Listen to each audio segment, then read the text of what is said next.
Hello, little mortal. It has come to my attention that you have been avoiding my sons. Shh. Do not fear. I am not angry. You are far from the first creature to evade the work of Hypnos and Oneros. I came to you myself in the hopes that perhaps the cool hand of night itself may assist. Of course, there are many creatures that are awake and alert in my hours. Many mortals beloved by me in the sunless dark. Mortals much like you. But you must sleep. And I highly doubt that Helios or Eos would extend you this kind of comfort and courtesy. I have been told that many mortals, especially in their early youth, can be soothed to the shores of sleep by the telling of stories. Shall I tell you the tale of Hades, then? Fear not. It will not be a story of punishments and nightmares, but a happy remembrance. Lay back, or settle into your seat, dear heart. Allow your eyes to close. Let no light burn nearby, nor other sounds distract you from my voice.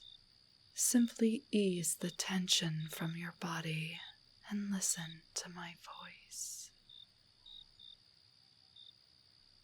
Are you familiar with Asphodel Meadows?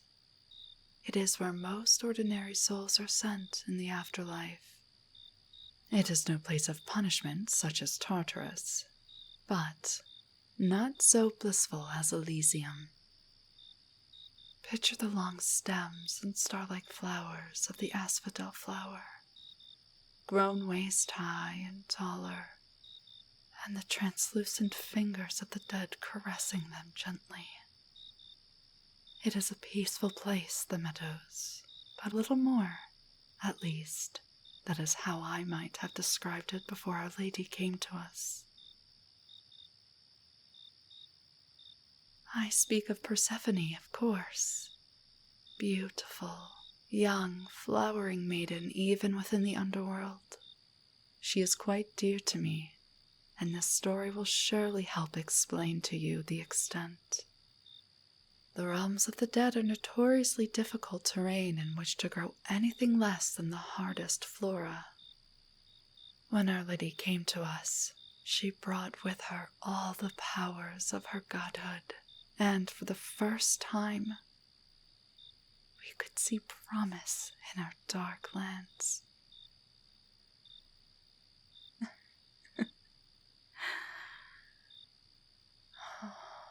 I remember how unsure she was about it at first. Being only a demigod, as she often said, Persephone was hesitant to even consider using her powers. It wasn't until 𝐚𝐼𝐴 pointed out to her father that the aphrodels were growing taller and stronger than before that any of us suspected that Persephone's presence alone would have had such a profound effect on our realms. Our Lady was quite eager to start her own garden after that, and Hades was delighted to give her anything she wished. One evening at dinner, we played a game of questions, and she asked us each to turn in our favorite plants. Hermes and his grapes, Periphlagathon and their fruit trees, Hecate and her herbs. She coaxed answers out of each of us with patience and good humor. And we thought little of it at the time. I remember the first time setting foot in her new garden. Such beauty, such a powerful array of colors and smells and even flavors. Persephone walked us through a tour with the delighted glee of a child displaying their first art piece to a proud parent. And each thing we had listed at dinner could be found amidst the grounds, not partitioned off by individual either. She had represented our strange little family perfectly by blending complementary plants together. Fruits and flowers, berries and bushes, even a small pond with water lilies and lotuses. Oh, I remember how 𝐚𝐻𝐿 grinned at seeing those. Truly beamed, I mean, not the secret little smile he always uses. Like myself, like all the rest of us, he was smitten. I invite you now to walk through this garden with me. Touch the soft grass with your heels. Feel the tickling of daisies underfoot, and smell the richness of her roses. Here, open your lips for me. Taste the burst of tart, sweet raspberry on your tongue. Can you see the delphiniums? Their petals are pale and soft as the finest chitin, and so pretty next to the pink foxgloves hanging their heads beside. A small field of wheat is here, even without sunshine to warm it. Oh, that smell is unforgettable. Oh, what is this? A pomegranate.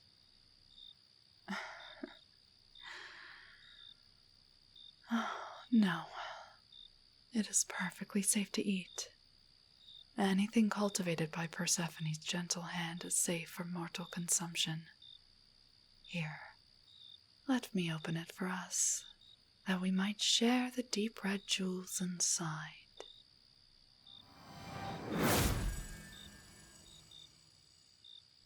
Ah, there we are. Here, run your fingers along this part. Right here. The arils, the edible pieces that look like uncut gems. Feel how smooth they are. And the membrane around them, slightly soft and with a bit of give. Here, let me pluck a few for you to eat.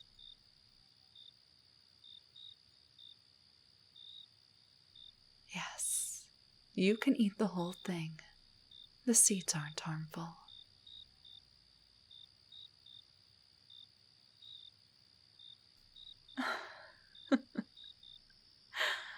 My, have you never tasted one before? Yes, they can be quite tart, but the flavor is quite luscious, no? Come, open your mouth again. You needn't stick your tongue out quite so far, my dear. Here.